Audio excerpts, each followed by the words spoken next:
साथ पुराने स्नातक हैं और ईमानदार, कर्मठ और जनता के हितैषी व्यक्ति हैं, जिनको आज सीतापुर, हरदोई, इधर कई जनपदों में, रायबरेली, प्रतापगढ़, सभी जनपदों में इन्होंने दौरा किया और काफी मैं आज मिलूंगा चंद्रमणि सिंह से। नमस्कार सर। नमस्कार। मैं थोड़ा और आगे बढ़ाइए। और बहुत बहुत नमस्कार सर आपको। बहुत बहुत धन्यवाद। आज मैं जानना चाहता हूँ, ये लखनऊ खंड स्नातक क्षेत्र जो चुनाव चल रहा है, इसमें काफी लोग लगे हुए हैं और यहाँ क्या पोजीशन इस समय चल रही है? आपका भी बड़ा लोग महत्व दे रहे हैं कि आप अच्छा काम करेंगे, तो क्या कहना चाहेंगे इस चुनाव? मैं इस संबंध में ये कहना चाहूंगा कि सबसे पहले तो हम आपको ये बता दें कि ये चुनाव जो है ये प्रबुद्ध वर्ग का चुनाव है और इसमें जो वोट देंगे वो कम से कम स्नातक हैं।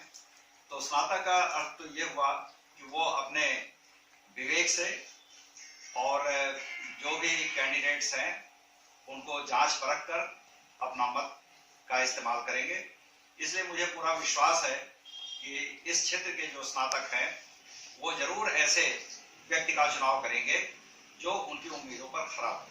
अभी आपने देखा कि पूर्व एमएलसी रही कांति सिंह का काफी लोग विरोध कर रहे हैं। अभी कार्यक्रम में शिक्षकों ने कहा कि हमें शौचालय और कुछ नहीं बनवाया, इस बार हम नहीं वोट देंगे। काफी बिथर गए उन्होंने, मैंने इसका प्रकाशन भी किया और कई भी प्रत्याशी मैदान में है। तो अगर आप जीत जाएंगे तो क्या स्कूलों की शिक्षकों की सुविधाएं उपलब्ध कराएंगे?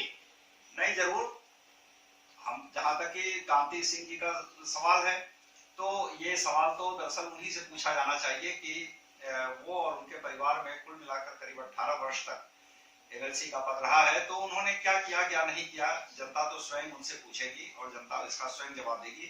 जहां तक मेरा प्रश्न है, मैं शिक्षा को सबसे पहले सर्वोपरि मानता हूं और शिक्षा में भी उच्च शिक्षा के साथ साथ में जो रोजगार परक शिक्षा है उसको मैं मानता हूं, इसलिए कि उसमें रोजगार मिलता है। इस समय जो हमारे सामने, देश के सामने और प्रदेश के सामने जो सबसे बड़ी समस्या है वो है बेरोजगारी। इस समय करीब बेरोजगारी जो है बढ़ गई है, कोरोना की वजह से काफी बढ़कर 25% से ऊपर चली गई थी। खैर, उसमें भारत सरकार और प्रदेश सरकार ने काफी उसको नीचे करने का प्रयास किया है और अभी ये 7% उसकी दर है बेरोजगारी की।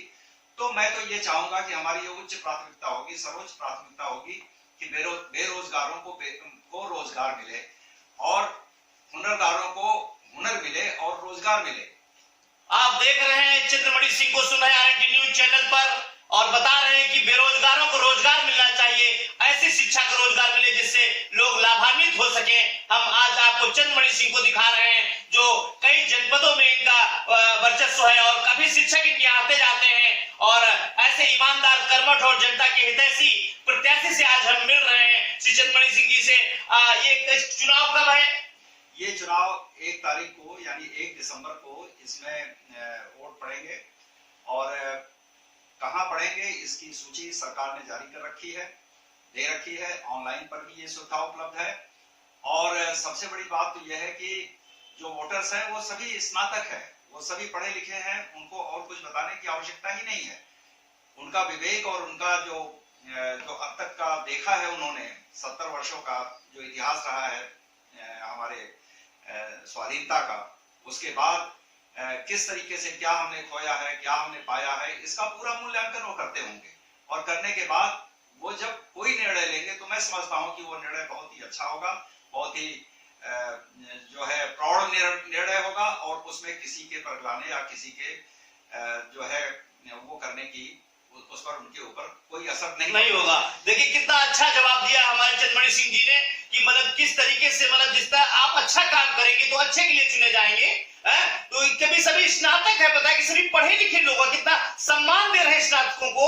आप ये सभी स्नातक हैं और सभी के लिए कहना कुछ ठीक नहीं होगा, बोल रहे हैं कि बहुत ही अच्छा है, सब हमारे पढ़े लिखे लोग हैं और वो बहुत अच्छा करना चाहते हैं। और ये जितने भी शिक्षित स्कूल है इनके लिए कुछ इनके अंदर योजना है करने की। क्या आप कुछ प्रावधान है आपके पास जो इनको बल मिल सके स्कूलों को और आगे बढ़ सके? देखिए, जहां तक कि मैं समझता हूं कि शिक्षा का स्तर इस बीच कुछ गिरा है, मैं उसके लिए किसी को दोषी नहीं मानता। ये दोष हमारा है, हमारे समाज का है और हमारे उस प्रणाली का है जिसमें कि ये शिक्षा दी जा रही है। शिक्षा में सुधार हो रहा है और नई नई जो है योजनाएं इसमें लागू की जा रही हैं। खास तौर पर शिक्षा को अब गवर्नमेंट लेवल से हटा के जो है निजी क्षेत्र में भी भेजा गया है। तो अच्छे स्कूल खुलेंगे और अच्छी पढ़ाई अगर होगी, शिक्षक वर्ग हमारा जो है वो जिम्मेदार होगा, वो शिक्षार्थियों को ढंग से पढ़ाएगा, तो मैं समझता हूं कि शिक्षा का स्तर हमारा ऊंचा उठेगा और हम इसमें प्रयासरत हैं। और हम जो है इस दिशा में न केवल प्रयासरत हैं, बल्कि हमने अपने संसाधनों से जो है एक शिक्षण संस्थानों का एक ग्रुप हमने जो है वो खोला हुआ है, जिसमें कि लॉ की पढ़ाई होती है और रोजगार परक शिक्षा दी जाती है, जिसमें ITI है और BCom है और एक छोटे बच्चों का स्कूल भी है। अभी बहुत ही छोटे स्तर पर हमने स्टार्ट किया है, लेकिन मेरा विश्वास है कि अगर हमको संसाधन मिलते रहे और ये पद आप अगर हमको दिला दें अपना आशीर्वाद देकर, तो मैं समझता हूं कि हमारी जो सोच की दिशा है उसको और बल मिलेगा और मैं और अच्छा काम कर सकूंगा।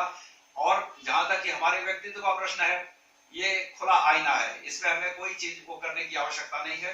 36 वर्षों तक हमने विभिन्न पदों पर रहते हुए, सरकार के पदों पर रहते हुए मैंने आपकी सेवा की है और मैं जानता हूं कि हमें क्या करना है और उसका वो करते हुए, उस अनुभव का इस्तेमाल करते हुए मैं आपकी जो भी समस्याएं हैं, मूलभूत समस्याएं हैं, उसको मैं दूर करने का प्रयास करूंगा और आपको रोजगार के अच्छे अवसर प्रदान करने सभी स्नातकों का और शिक्षकों का जो भी समस्या है उसको भी दूर करने का आप प्रयास करेंगे और रोजगार दिलाने का भी वादा कर रहे हैं। कई योजनाएं आपके जहन में चल रही हैं, कई योजनाओं पर काम भी कर रहे हैं और अगर वो MLC बनते हैं तो निश्चित तौर पर शिक्षकों का, स्नातकों का लाभ मिलेगा।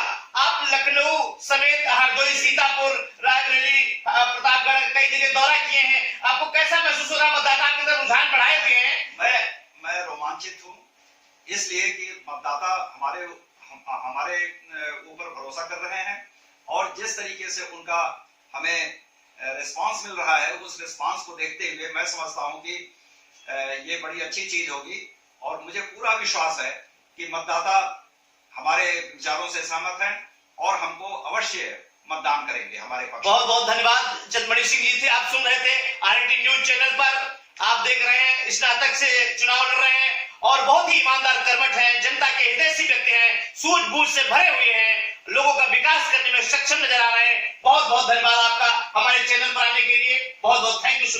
मैं आपका और आपके टीवी चैनल का बहुत बहुत धन्यवाद करता हूं और आप वाकई समाज की सेवा कर रहे हैं, ऐसा मेरा विश्वास है और मैं समझता हूं आगे भी करते रहेंगे। बहुत बहुत धन्यवाद। बहुत बहुत धन्यवाद।